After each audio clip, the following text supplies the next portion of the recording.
Eetris on Sünaps, mina olen Tervisemuuseumi külastusjuht Kent Joosep ja sel korral on teemaks seksuaalharidus.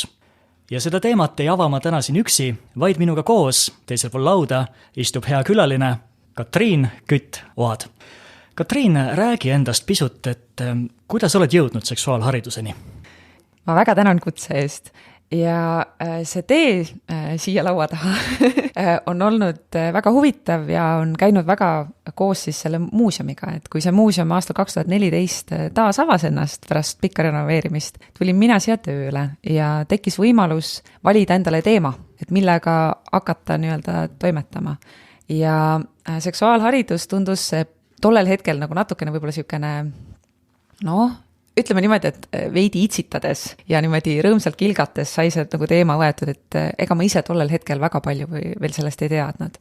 Mingid hoiakud olid, mingid nagu lähtepunktid enda jaoks justkui juba olid olemas, aga tollel hetkel ta tundus lihtsalt, et küll ma olen julge. Aga siis, kui me siin koos muuseumiga, et nii nagu muuseum on arenenud ja siin laiendanud, siis ka tegelikult see minu oskused, teadmised sellega kaasas on käinud. Ja ühel hetkel siis usaldati terve see seksuaalharidusprogrammi arendamine ka minu kätte. Ja aastal 2018 astusin ma siis Tallinna Ülikooli ja sotsiaalkaitse suunal tegin lõputöö. Minu magistritöö teemaks oli noorte ootused ja siis arusaam seksuaalharidusest. Ja seal ma siis tegelikult intervjueerisin noori, küsides, et mida nemad üldse tajuvad, et mis see seksuaalharidus on, ehk siis mis on nende kogemuse põhjal. Ja mida nad tahaksid, et see oleks. Et need ei pruugi olla see üks ja see sama asi. Ja siis nüüd on sellest 2 aastat juba möödas, et endal on siuke tunne, et pikast minevikust prooviks meenutusi tuua, aga samas on endal nagu väike kõdi ka, et tegelikult see, kui me räägime just noorteharidusest, siis tegelikult tundubki, et noori ja ka lapsi, miks mitte, võiks rohkem sellises haridusteemas kaasata, et nad saaksid olla iseenda nagu hääleks. Et mida nad vajavad, tahavad, tunnevad, tajuvad. Väga tore on olla täiskasvanu ja teada kõiki asju, aga samas see ikkagi nagu enesekohane teadmine on väga kõnekas ka, nii et see on siis see koht, kust täna mina räägin. Alustame natuke kaugemalt, enne kui me sinu tööni jõuame, et mis see seksuaalharidus üldse on? Siin on ju ka palju müüte ja palju väärarusaami ja võib-olla mingeid hirme isegi, et mida seksuaalhariduse all mõista? Kui alustada müütide poole pealt, siis eriti eesti keeles ikkagi tundub, et see seksuaalhariduse esimene pool kipub olema see, mis annab nagu kogu tooni. Et just kui me räägime seksuaaltervisest või ka seksuaalharidusest, siis on ta midagi sellist, mis on seotud hästi piiritletult seksimisega. Et oskan seksida, tahan seksida, saan seksides lapsi, saan seksides haigusi. Ja kuidagi nii ta võib-olla siis ongi piirneb. Müütide poole pealt tundub olevat hästi siukene tõsine mure võib-olla nendel, kes räägivadki, et seksuaalharidusega näiteks kas koolis ei tohiks tegeleda või ei tohi teatud vanuses tegeleda või ei tohi teatud inimeste puhul tegeleda. Mõni ju räägib, et laske lapsel olla laps ja jätke alles ta, nüüd ma näitan neid jutumärke õhus, tema loomulik sündsustunne. Jah, eks ole. Et see selline hoiak siis tegelikult ju lähtubki sellisest ettekujutusest justkui, et näiteks toon jälle näite intervjuus, mis ma tegin noortega, et ütlevadki, et kui sa oled seal, nagu ma ei tea, 4. klassis, siis sa ei taha ju näha videot, et näed, kuidas seksitakse. Aga keegi ei teegi siukest asja. See pole eakohane lähenemine. Ja kui me räägime nagu väga noortest lastest, siis seksuaalharidus näebki välja hästi selline, et lihtsalt tajun oma keha, tunnen seda selliselt, et ta on nagu meeldiv, tunnen sellest nagu rõõmu ja ma oskan seada piire. Ja nüüd on mul küsimus, et kes tegelikult tahaks sellisel oskusele öelda ei? Et nagu noor laps oskab seada piire. Et see on nii nagu laste enda vahelises suhtluses väga vajalik oskus. Ja teistpidi on see ka tegelikult siis, kui me räägime sellisest väärkohtlemisest, on see tohutult hea nagu selline, mitte et ma tahaksin öelda, et see on laste kohus iseenda väärkohtlemist ennetada, aga ta on nagu selline koht, kus saab nagu neid stoppe, pidureid ja ka ennetusi nagu palju paremini rakendada. ja seksuaalhariduse poole pealt siis ka võib-olla niisugune kolmas müüt, mille ma tooksin välja, võib-olla ka see, et kui te hakkate sellest nagu tegelema, siis on niimoodi, et mingisugused sellised väärtushoiakud on sellised, et te panete igasuguseid mõtteid pähe. Et küll te panete sinna need seemned ja siis seal hakkab idanema igasugune niisugune jubedus, mis tekitab lõpuks sellise olukorra, et mitte keegi maailmas ei abiellu ja keegi ei saa lapsi ja kogu meie ühiskond kukub kokku. Et kindlasti kui me räägime niisugusest läbimõeldud terviklikust seksuaalharidusest, siis see ei jää niisugustele asjadele, et inimesed saaksid lapsi, looksid perekondi, abielluksid, see ei jää sellele ette. Aga mida peab kindlasti ütlema seksuaalhariduse kohta on see, et ta ei saa olla selline, et ta kannaks edasi informatsiooni, mis on tõestamata. Mis tähendab seda, et seksuaalharidus peab olema tõendipõhine.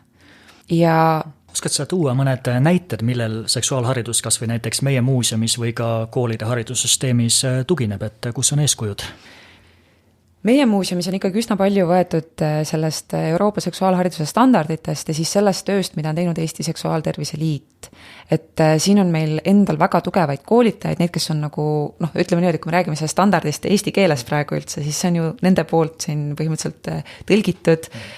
On väga palju teisi oma ala spetsialiste, kes on olnud nii kõneesikud, et näiteks väga hea, kui me räägime kontraseptsioonist, eks ole, et siis nagu põhimõtteliselt erinevatest vahenditest, kuidas siis hoiduda soovimatust rasedusest. Et siis näiteks Kai Haldre on nii käinud meie muuseumis pidamas loenguid, vist Soome arstidele, et siin iga aasta põhimõtteliselt käib. Ja samal ajal on ka niimoodi, et ta on ju Seksuaalhariduse Liidu nagu niisugune auliige olnud, ehk siis sa saad nagu vaadata, mis materjalid meil siin koha peal on ja need on nagu tõesti kõrgtasemelised maailma mõttes ka. Ja hästi palju, mina ise olen olnud niisugune võlutud ja selles mõttes ka küsinud abi, kui me oleme oma ekspositsiooni uuendanud Kai Pardilt, et kes on siis Tartu kliinikumist. Et tõesti suurepärast tööd ja neid inimesi on veel ja veel ja veel. Et ehk siis Eestis koha peal on omad spetsialistid, kes on aastakümneid teinud väga head tööd ja siis on ka olemas niisuguseid nagu suuremaid dokumente, mis aitavad nagu niisuguseid siis Maailma Terviseorganisatsiooni tasemel, eks ole, mingisuguseid asju koostada. Ja on olemas ka siis Maailma seksuaalhariduse liit või seksuaaltervise liit kui selline, kus ka siis tuleb erinevaid teadustöid ja nagu erinevaid niisuguseid väiksemaid ja suuremaid projekte, mis annavad siis nagu niisuguseid sisendeid ja tõukejõude ja ka nagu mõtteainet, et juhul kui kõige peale sa ei jõua alati mõelda. Kui ma mõtlen kas või oma kooli aja peale tagasi, et seostub ikkagi seksuaalharidus selliste murde ja tundidega, mida tehti kuidagi väga pisteliselt, ma ei tea, kuskil 5. klassis korra oli selline kihistamise ja higistamise tund ja võib-olla kusagil 9. ka. Kas see on ka meil kuidagi muutumas tänapäeval või kuidas see seksuaalharidus üldse koolisüsteemi paigutub, kuidas sulle tundub? Kui ma tegin hästi sellise linnulennulise ülevaate, et ma kindlasti ise ei ole praegu selle koha pealt koolis nii-öelda töötanud ja ma ei ole selle koha pealt spetsialist, aga mida on selle kohta kirjutatud, et Eesti seksuaalharidus on siis alanud pigem niisugusest hügieeniõpetusest, siis on ta laienenud niisuguse nii-öelda perekonna laste saamise peale, siis sealt edasi on tulnud pigem rohkem nagu niisugune riskikäitumine, mis on väga palju ka niisuguse HIV-teemaga olnud, et ühesõnaga, et saada hakkama suure epideemiaga ja nüüd võime siis minna võib-olla niisugune natuke rohkem kui 10 aasta tagusesse aega, kus on siis tegelikult väga oluliselt niisugune nagu käsitlus teinud nagu kannapöörde ja just tulnud niisuguse inimese terviklikkuse juurde, kus on siis, saab kasutada sellist mõistet nagu holistiline seksuaalharidus. Ja nüüd see on nagu tore jutt küll, aga see sama asi, mida sa nüüd ise just ütlesid, et pisteliselt 5. klassis midagi ja siis pärast, kui me räägime, kui ma rääkisin 2 aastat tagasi ja nüüd sellel aastal ka, jah, et sellel aastal ka ma tegin nagu niisuguse väikse nii-öelda jätkuintervjuu nende samade noortega. Et siis ei ole see muutunud. See kipub olema pisteline, tal ei ole päris niisugust terviklikku ta ei tekita niisugust terviklikku kogemust, et noor tajuks, et ma nagu olen selle sees olnud sellisel viisil, et ma tunnen ennast nagu julgemalt, selgemalt ja ma tean täpselt, mis on toimunud. Ja ütleme ka niimoodi, et peab kindlasti kiitma kõiki häid inimese õpetuse õpetajaid, keda on ka Eestis väga-väga palju. Mina võin öelda julgelt, et noored, kellega mina rääkisin, päris paljudel neist on ka olnud väga palju häid õpetajaid ja neil on häid kogemusi ja nad olid ise ka väga nii-öelda juba targad ja teadlikud ja oskasid ka väga hästi nagu analüüsida seda saadud kogemust, aga nende kõrval on väga palju neid, kellel on olnud see kas väga kallutatud, väga kehva või täiesti selline tegelikult, et koolis ongi põhimõtteliselt see teema nagu justkui nagu peaaegu välja jäetud, et võib ka niimoodi öelda. Et hästi lühidalt siis öeldes see vastus on see, et ebaühtlane. Et et ajalooliselt on ta teinud nagu siukse muutuse, et olla pigem rohkem terviklikum, aga praegusel hetkel me ei saa öelda, et Eestis on seksuaalharidus terviklik. Nii et seksuaalhariduse tunnid ei ole midagi, kus inimesi õpetatakse seksima, eriti veel koolilapsi, eks ole. Miks üldse seksuaalharidust anda, miks sellega kokku puutuda, mida see inimesele annab? Ma pean nüüd alustama sellest, et jah, et seksuaalharidus ei käi üldse ainult seksuaalhariduse tunnis, et kui te vaatate ka põhimõtteliselt tikutulega lähed otsima sealt ainekavast või kuskilt niimoodi, et kus kohas on nüüd see seksuaalhariduse tund, siis seda selliselt ei ole, et tavaliselt sellest räägitakse siis inimese õpetuse tunnis. Aga mida võib-olla märgatakse või teatakse vähem, on see, et seksuaalharidus algab kodust, eks ole. See põhimõtteliselt algab lapse sünniga. Kui me vaatame standardeid, siis selle Euroopa seksuaalhariduse standardi järgi soovitakse kuskil 4. eluaastast alustada. Seal on oluline just see enesepiiride seadmine, millest me juba natukene rääkisime. Ja kui ta läheb edasi, siis jah, murdeea puhul on vaja väga palju infot tuua, on vaja noor nagu ette valmistada, et tal see murdeiga ei oleks selline, et on keeruline, palju hirme, et see on väga raske, vaid et just pigem, et ta mõistab seda protsessi, saab sellest läbi tulla. Aga kui nüüd murdeeast on läbi tulnud inimene, siis seksuaalharidus tegelikult jätkub. Ja kui me vaatame nagu siuksel, ma ei teagi, võib-olla siukeste mikroannustena, et siis põhimõtteliselt siukseid seksuaalhariduslikke sõnumeid tuleb kogu aeg igalt poolt. Need on väikesed siuksed kas või sõnakillud, et mida me lubame, mida me ei luba öelda, vahetevahel väga palju öeldakse, et keegi ei taha, et me oleme niisugused keelepolitseinikud, et ma ju tahan niimoodi väljendada ennast. Ja ega keegi ei tahagi olla keelepolitseinik, aga lihtsalt küsimus ongi, et milliseid sõnumeid ja millised väärtused me nagu kanname. Ja seksuaalhariduse puhul siis ongi nagu see, et see tuleb nagu kokku väga paljudest asjadest ja ta on midagi sellist, mida inimesel on põhimõtteliselt lihtsalt inimeseks olemiseks vaja. Ja nüüd ongi küsimus, et kui me ei tegele seksuaalharidusega nagu teadlikult, et me teadvustame, et me teeme seda ja me teeme seda tõenduspõhiselt, siis kuidas seksuaalharidus juhtub? Siis ta juhtub selliselt, et põhimõtteliselt ongi nagu meie esivanematelt tulevad mingid hoiakud mingi asja tõttu. Me tegelikult ei tea, miks me näiteks ei tohi ühte või teist asja teha või miks me ühte asja või teist asja peame tegema. Need võivad olla väga nii-öelda inimeseks olemist piiravad, et ma räägin nagu justkui nii abstraktsest asjast, et inimeseks olemine. Aga ma jään selle juurde lihtsalt sellepärast, et see ongi hästi kirju, see on hästi keerukas, see on hästi põnev ja siin ei ole ainult nagu ühte viisi. Ja siis ongi nagu see, et kui me nagu ei teadvusta, siis on väga lihtne tegelikult lihtsalt inimesel sattuda sellisesse olukorda, kus tal pole teadmisi, et tunda ennast hästi, leida enesega rahu, leida ka abi näiteks, kui tal on mõni probleem. Et see selles mõttes on nagu selline lihtsalt nagu siukseks üldiseks heaoluks väga vajalik.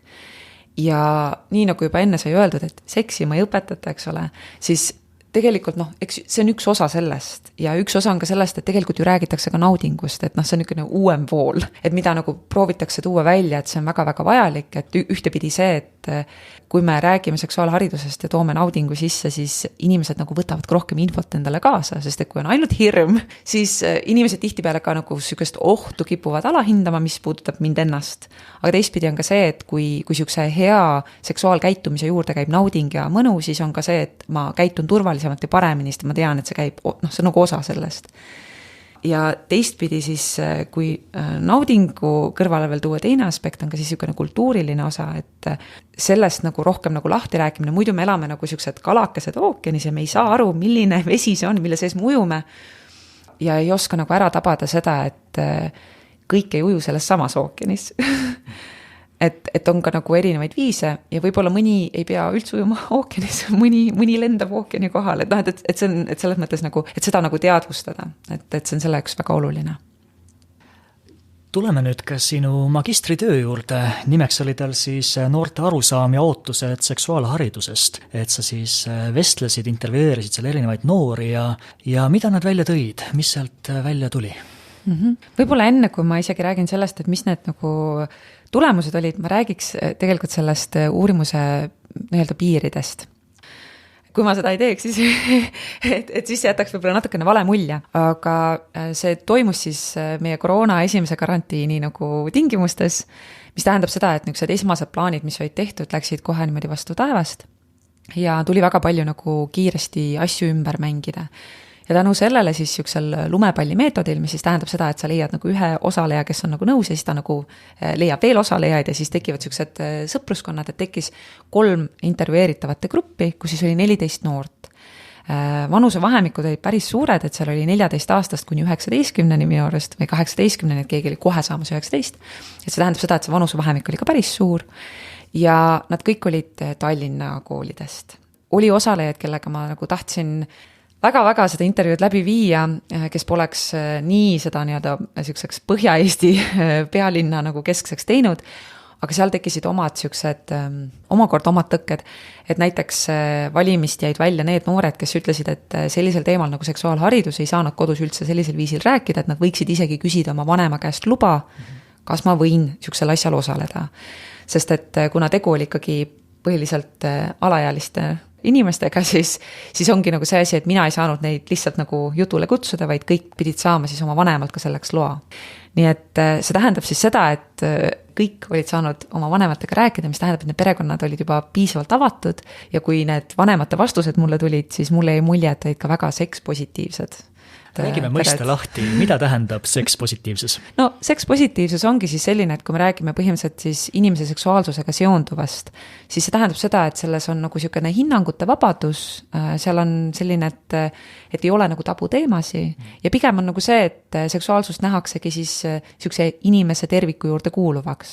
Et ta ei ole nagu seotud mingi ebapuhtuse, et kui ma nagu tunnen mingit seksuaalset tunnet, et siis ma olen nagu kuidagi halb, paha, ebapuhas, pean häbenema. Et selliseid asju ta ei propageeri ja püüabki siis nagu ütleme niimoodi lähtuvalt erinevatest headest tõenditest tuua just seda, et miks mingisugune asi on sellisel viisil, miks ta on normaalne ja kuidas siis võib olla mingitest asjadest hoopis rõõmu tunda. Et sealt tuleks siis see sekspositiivsus. Selge, aga magistritöö, et jällegi, et noored, siis mida nad tõid välja veel, mis sulle meenub? Jaa. Sellest samast asjast kinni võttes, mida sa ise ütlesid, siis tõesti ei ole niisugust väga terviklikku kogemust ja seda ma olen vist siin juba öelnud paar korda, et tõesti, see on üks tõsine probleem. Ja võib-olla üks asi, et kui saaks midagi muuta niimoodi võluvitsaga, siis kohe tahaks, et saaks selle kuidagi terviklikumaks, paremaks, läbimõelduks ka koolipingis, see oleks väga tore. Aga probleemiks olid ka siis nagu see, et noored väljendasid sellist asja, et see, mida õpetatakse, kipub olema väga akadeemiline või kuiv.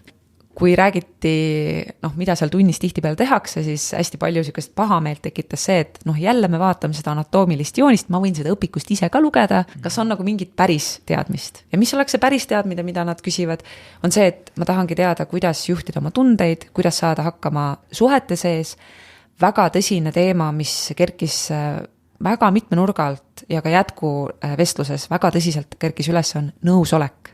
Ja mitte ainult see, et kuidas öelda, ma ei tea, ma ei taha näiteks seda sorti puudutamist või seksuaalvahekorda sinuga, vaid ka see, et kui ma olen valinud sa näiteks oma partneriks ja meil on suhe, kuidas selle sees öelda ei?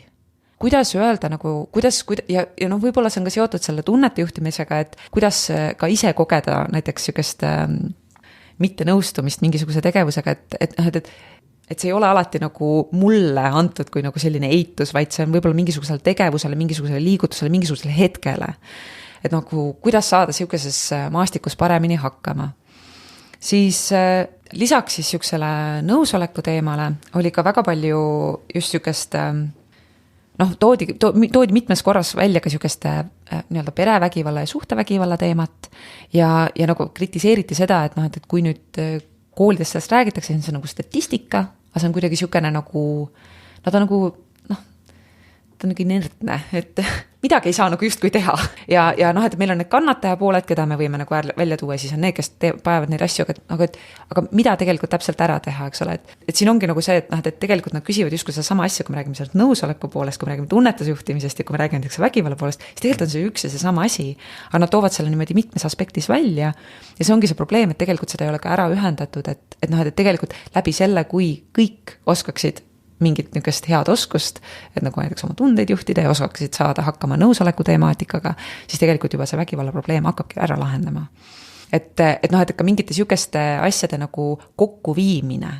Võib-olla aeg-ajalt ongi nagu see, et tuleb ka välja see, et noored ka tajuvad, et neid kuidagi niisuguses koolitunnis ei võeta nagu päris võib-olla võrdse partnerina ka, et ja võib-olla ka alahinnatakse, et mida kõike võib öelda ja millest kõigest võiks rääkida. Ja päris mitmed õpilased ka rääkisid, et ikkagi see seksuaalharidus on väga heteronormatiivne, mis selles mõttes tekitab probleeme ja ka vastuseisu. Ja see on ka seotud sellega, et kui räägiks kas või riskipõhisest käsitlusest, siis kui ta on ainult heteronormatiivne, siis ongi, et mingid nii-öelda grupid jäävad sealt välja ja nad ei teagi, kuidas enda eest hoolitseda. Ja teiseks on ka see, et lihtsalt sa ei tunne ennast ära selles teemas ja siis tekib see küsimus, et aga nagu mis siis minust või kuidas peaks ja et siis ka nagu niisugune üldisem võib-olla mingi hea teadmine võib lihtsalt nagu maha kukkuda ja mitte kaasa tulla. Võib-olla kõige üllatavam asigi, mis nagu noori ennast üllatas seal intervjueerimise ajal, et ma näitasin neile niisugust nimekirja, et mis kõik võiks olla nagu nii-öelda seksuaalharidus. Ja seal oli siis selle põhjal, mida me tegelikult oleme muuseumis siin teinud nagu tööd, et meil on ju õpilased siin nüüd mitmeid aastaid tundides andnud oma küsimusi ja sellest on tekkinud meil niisugune küsimuste kogu ja enne oma magistritöö kirjutamist ja enne neid intervjuusid ma nagu vaatasin ka seda veidi nagu siukselt analüütilisemalt siis üle ja sealt tekkisid nagu mingisugused siuksed võtmesõnad ja märksõnad ja siis kui ma vaatasin veel seda Euroopa neid seksuaalhariduse standardeid ja panin need asjad kokku, siis tekkis niisugune nagu märksõnade rivi ja sealt siis noored nagu vaatasid ja hästi palju üllatusid, et et see kultuuriline pool. Ma just nagu ei tunne, et sellest oleks nagu niimoodi räägitud. Ja kui ma nagu ise nagu täiskasvanud inimesena vaatan, siis mul jääb niisugune mulje, et kindlasti teil on midagi räägitud ajalootunnis, kunstiajalootunnis, kuskil muusikatunnis, kuskil bioloogiatunnis, kuskil matemaatikatunnis, kuskil erinevates tundides on midagi kindlasti tulnud selle kultuuri poole pealt ka. Kas või sellest, milline on teie kooli kodukord. Sellest tuleb ka natukene niisugust seksuaalhariduslikku kultuurilist sõnumit. Aga et nad tajuksid selliselt, et nad on nagu selle teemaga tegelenud natukene teadlikumalt ja et nad oskaksid ka siis võib-olla tähele panna ja võib-olla märgata ja nii-öelda näha seda vett enda ümber. Et see oli nagu selline koht, kus nad nagu tõesti listi lugedes mõned oli, ma ei ole selle peale nagu üldse mõelnud. Et see oli nagu hästi, hästi põnev ja samal ajal ka nagu selline nagu kõnekas võib-olla aspekt. Ja viimase asjana siis võib-olla tookski välja sellise asja, et kui tuua siis niisugused ebakõlad kokku, mida siis noor teeb. Ja mis on nagu võib-olla kõlab ka niisugusel positiivselt, et noor tegelikult ei jää niimoodi käte peal istuma, et on asjad halvasti ja pahasti. Et noored, mida nad siis teevad? Nad teevad seda, et nad räägivad omavahel. Nad väga hästi naudivad neid olukordi, kui nad ka täiskasvanuid saavad niimoodi võrdse partnerina kuskilt väljaspool siis niisugust koolitundi endale nagu vestluspartneriks, et rääkida, et kuidas siis elu päriselt on. Ja muidugi suunduvad ise otsingutele. Ja väga palju kasutatakse siis pigem võõrkeelset, et siis minu vestlusgrupis olid pigem siis ingliskeelsed, eks ole, niisugused veebilehed, kuhu siis suunduti, et eesti keeles ainult üks osaleja tõi välja selle vana amor.ee lehe, et tema teadis seda veel tollel ajal selle nimega. Et üldiselt siis see tähendab seda, et noored olid kuskil avarustes tegemas siis midagi sellist, mille järgi nende enda nagu teadmisjanu läks, aga see on juba nagu siis niisugune vähem kontrollitum. Nii et see on siis kokkuvõtvalt kõik, mis sai siis töökohta, nagu sai öeldud. Kas noored tõid ka ise midagi välja, millest nad näiteks tunnevad puudust või mida nad vajaksid, mida nad sooviksid? No üks asi, mis mind ehk üllatas, seda mõned asjad on siit juba nagu läbi käinud, eks ole, see emotsioonide juhtimine, nõusoleku teema, aga võib-olla mind ennast üllatas see, et üks grupp rääkis ka nagu selle eest, et tegelikult võiks teadlikumalt ja paremini käsitleda, see ei ole minu lemmikmõiste eesti keeles juhuseks, aga see on see, kui sul on mitte siis nagu püsipartner, kellega ollakse näiteks seksuaalvahekorras. ja mina tean täitsa akadeemikuid, kes tegelevad selle teema uurimisega ja selles mõttes see ei ole nagu midagi sellist, mis ükses seksuaaltervise ja haridusvaldkonnas oleks sellist, et noh, keegi ei ole sellega tegelenud, keegi ei teaks. Aga tundub, et kooli siukses käsitluses ja ma tean, et ka meil endal muuseumis, et olen ka ise seda kasutanud, on olnud väga kaua kasutuses siukene lihtsustatud mudel, mida noored ütlevad, et see ei lähe alati nende, ja noh, ei lähe tihti võib-olla, ei lähe nende selle elukogemusega kokku, et on nagu siukene seksuaalsuse trepp. Et muud kui sammud sealt edasi, et noh, võtad käest kinni ja teed musi ja noh, lõpuks, eks ole, aga see ei pruugi nii olla. Ja selles mõttes on see nagu hästi hea kriitika moment, et tõesti, et miks siis nagu sellisel viisil standardiseerida ja visualiseerida siukest asja, mida nagu noor ei koge, ja miks mitte talle anda teadmist, mida tal oleks nagu päriselt vaja, et kuidas olla turvaline, kuidas jälle, võt see nõusoleku teema tuleb siis sinna väga tugevalt sisse ja noh, ühesõnaga, et kuidas nagu neid asju siis nagu paremini teha. Ja no pisut on ka nagu küsimus siis nagu põhimõtteliselt pornograafia teemades, et kuidas seda nagu hinnata paremini, nagu nii-öelda justkui tekstikriitika mõistes ehk. Ja kindlasti see naudingu teema. Et ja naudingu teema kindlasti palju kõvemini kui see pornograafia teema, mida ma niimoodi pigem mööda minnes ütleksin, aga et just, et nagu võib-olla siukene väikene pilt, mille ma lihtsalt tooksin ette, et mulle endale lihtsalt väga meeldis see, et kuidas üks minu intervjueeritav rääkis sellest, et kuidas tal oli väga suur häbitunne seoses endale pakutava naudinguga, sest et sellest polnud räägitud. Ja noh, kogu sellest temaatikast, mis käis seal ümber ja sealt käis ka läbi, noh siis, et nagu enesele naudingu pakkumine ja pornograafia teema nagu ühes koos põhimõtteliselt, et kuna sellest polnud räägitud, siis tal oli nagu väga, nagu siukene sügav häbitunne ja noh, võt jälle me tuleme tagasi, et miks on vaja seksuaalharidust, et ongi just selle jaoks, et kui inimene tegeleb ise endale nagu naudinguliste ja mitte kellelegi nagu viga tegevate tegevustega, siis kui me nagu teame paremini ja oskame mingitest asjadest nagu paremini aru saada, siis ei pea tundma seda nagu ängistavat häbi ega süütunnet, see pole vajalik. Ja kui naudingu käsitlus oleks nagu parem, siis kindlasti aitaks ka tegelikult siukses nagu noh, üks asi, mida ma olen siin vähe nimetanud, aga on seksuaalhariduses on väga oluline ka tegelikult siukene soorollide ja soostereotüüpide käsitlus. Ja kui me ei räägi naudingust teadlikult ja nagu ettekavatsetult, siis ma arvan, et ma ei tee praegu siin liiga, kui ma ütlen, et mingi osa näiteks noormehi võivad oma nii-öelda naudingu standardid, et kuidas peaks olema üks naudingu nagu visuaalne presentatsioon ja millised sammud selleni peaksid viima, näiteks pornograafilisest siis teosest, et vaatavad mingit siukest filmi, mis neile kätte satub ja kui me räägime nendest on tasuta lehtedest, siis seal on see nagu siukene intensiivsus on eskaleeruv, et see on nagu omamoodi päris ohtlik ja seda on ka nagu mõned siis akadeemikud kirjeldanud, et see ka viib siukseid noh, on niisugune trend, et see maskuliinsus muutub nagu natukene siukseks siis aina ohtlikumaks siukses tavaruumis, mis on väljaspool siukest nagu virtuaalset pornograafia ruumi, sellepärast, et lihtsalt on hästi nagu hästi piiratud. Ma jään praegu ainult selle juurde, ma ei hakka nagu väga süvatsi sinna minema, aga see ongi nagu see,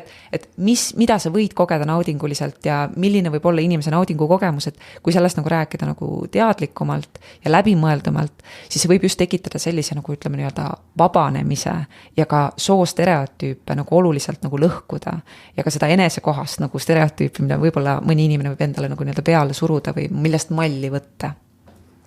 Jõge huvitav ühiskondlik nähtus ka, natuke võiksime sellest rääkida. Mul jäi silma umbes 6 aega tagasi Eesti Päevalehes ilmus artikkel ja kirjeldas seda, kuidas ühes Tartu koolis tehti kättesaadavaks hügieenisidemed.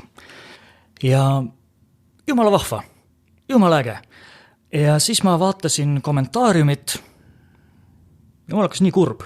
Ja siis ma sealt lugesin, kuidas inimesed kirjutavad, et kas nüüd ei ole siis sooline diskrimineerimine, et kas seda peab siis lehes kuulutama, et mis diskreetsust teil veel vaja on, kas maksumaksja raha eest peab sellist asja tegema, et mis sa arvad, kus see on tulnud või mida see näitab? Või? No selles mõttes on see nagu ideaalne näide sellest, et pole olnud terviklikku head nagu siukest läbimõeldud seksuaalharidust, et see näitab neid lüngakohti, et kui meil ongi nagu noh, ma ei tea, ega siin ka reklaamitootjad pole nagu kaasa aidanud, et meil on aastakümneid nagu näidatud nagu siukseid siis hügieenitarvete reklaame, kus siis menstruaalverd mängib mingisugune sinine vedelik ja kõik naisterahvad hüppavad ja teevad sporti valgetes pükstes ja on nagu nii superenergilised.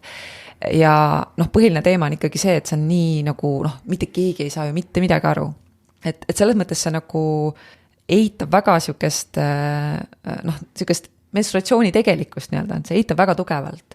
Et esiteks menstruatsiooniveri ei ole sinine, seda ei pea kuidagi nagu niimoodi ära häbenema, et ta on nagu üks, ütleme nii-öelda terve naisterahva nagu hea tunnus sellest, et ta tervis on korras, eks ole, et kõik toimib. Ja kui me nagu vaatame sellist vajadust, et miks üldse hügieenisidemeid koolides jagada, siis see tuleneb ju sellest, et mitte kõik ei ela samas heaolu keskkonnas kui teised. Et põhimõtteliselt on, võib-olla kommentaariumis on ka lihtsam tekkima see, et sa ei pea empaatiline olema, aga lihtsalt neid, kes elavad nii-öelda, on niisugune termin nagu menstruatsioonivaesus, mis tähendab seda, et kui sul ei ole võimalik osta neid tooteid, siis see tähendab tütarlapse jaoks puudutud koolipäevi.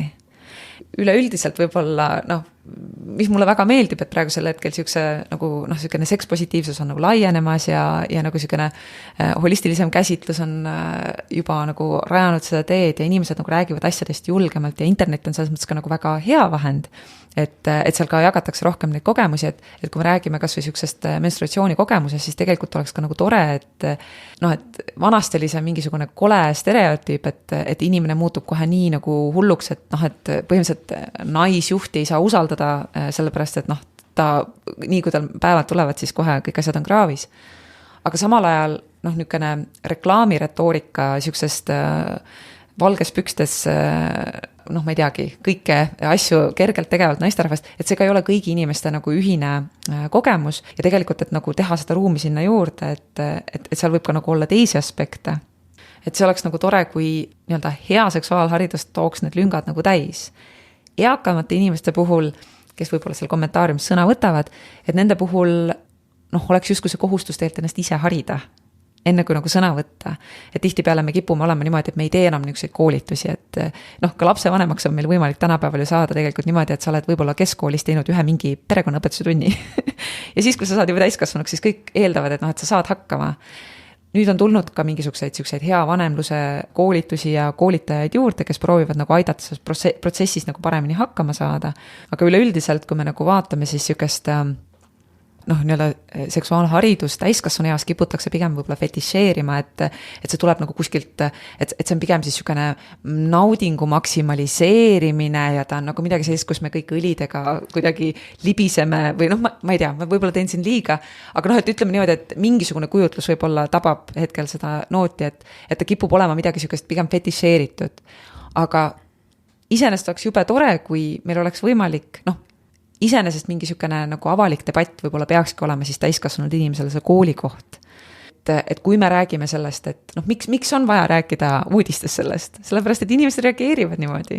Sellepärast on vaja see nagu siivsus heita ja hakata sellest rääkima avalikult, et see ongi võib-olla siis see koolikoht. Et miks me peame sellest rääkima? Me peame sellest rääkima sellepärast, et see artikkel ise ongi täiskasvanud inimesele kooliks, see on see koht, kus tema saab täita seda lünka. Võib-olla ta kohe ei saa aru, võib-olla ta kohe ei mõista, et see teema on oluline ja tähtis. See on natukene empaatia küsimus. Aga kui meil oleks riiklikult selline kava, et igas koolis meil ei ole ühtegi tütarlast, kes jääb lihtsalt menstruatsiooni vaesuse tõttu koolipäevadest nagu ilma, see oleks ju suurepärane. Kogu see teema juures kõige nagu sellisem teravam asi, et see ei maksaks väga palju tegelikult. Aga see mõnel inimesele on nagu tohutu asi, see on tema kooli, see on tema haridustee. Nii et siin on nagu mitmeid aspekte. Kipun selles teemas võib-olla ära eksima, aga ma loodan, et siit nagu mingi vastus tuli. No just, et kui me otsime seda lõimitust nagu erinevate ainete vahel, kui jälle sinna koolisüsteemini jõuda, et see on ju kas või see sama teema, kas või see sama artikkel on ju üks võimalus, seda annab käsitleda lihtsalt nii mitme nurga alt, erinevate aspektide alt, nagu sa ka välja tõid. Ja kui nüüd jõuda ringiga Tervisemuuseumini tagasi, siis ju ka meie ühed populaarsemad haridusprogrammid on just need murdeja teemalised, näiteks Minu muutuv mina või ka murdeiga ja ärkav seksuaalsus. et räägi, võib-olla mõtleme natuke ka sel teemal, et kuhu paigutavad meie muuseumitunnid siin üldises seksuaalhariduse kontekstis? Mulle tundub, et ajaga nad on kindlasti muutnud oma perspektiivi, et kuidas nad tahavad nagu positsioneerida ennast, et päris alguses oli selline tunne, et tahaks täita kõik maailma lüngad, mis on koolis jäänud. Ja nüüd on pigem niimoodi, et me proovime siis vastata nagu väga, kas siis ühele kindlale teemale, et minu muutuv mina, eks ole, räägib just sellest füüsilisest muutumise poolest ja sellest, kuidas siis keha eest nagu niukest seda autonoomsust nii-öelda hoida. 2 niukest väga selget teemat. Ja siis murdeiga ja ärkav seksuaalsus on siis pigem ikkagi mõeldud dialoogis olema selle õpilase endaga. Ja ma arvan, et see ongi üks oluline asi, et võib-olla inimene, kes pole nii palju seksuaalharidusega ise tegelenud, et kui ta mõtleb sellest teemast, et võib-olla siis küsida ka, et kuidas ta üldse kujutab ette, et sellest teemast rääkida. Meie jaoks on küll nagu väga oluline ja minu jaoks on nagu väga-väga oluline olnud. See areng, et näha, et sa ei saa rääkida noortele, et sa saad rääkida seksuaalharidusest ainult noortega. Neil on vaja ise tajuda ära, mis on nagu nende jaoks oluline temaatika praegu. Muidugi täiskasvanud inimesena ma võin hinnata, et on mingid asjad, mida nad vajavad selleks, et saada hakkama. Aga mille põhjal mina seda tegelikult hindan? Mina hindan seda ikkagi ka mingi enda elukogemuse põhjal ja minu elukogemus on küpsend ja saanud kuidagi mingis teises ajahetkes. Aga praegu on noored, neil on omad väljakutsed ja tegelikult neil on praegu ka omad küsimused. Ja jah, nad võivad vajada väga sükest kompleksset teadmist, mida muidugi mingil viisil kogu aeg sa proovid tal anda. Aga meie muuseumitundides me siis oleme proovinud teha niimoodi, et noor küsib ja meie koha peal vastame, me kasutame kogu oma muuseumit, oma plastinaatide parki ja igasuguseid nagu mudeleid, mis meil on, et seda nagu siis ilmestada ja teha nagu elavamaks ja tuua nagu võib-olla siis kuidagi nagu paremini esile see teadmine sealt, teha nagu värvikamaks, et ta jääks paremini meelde.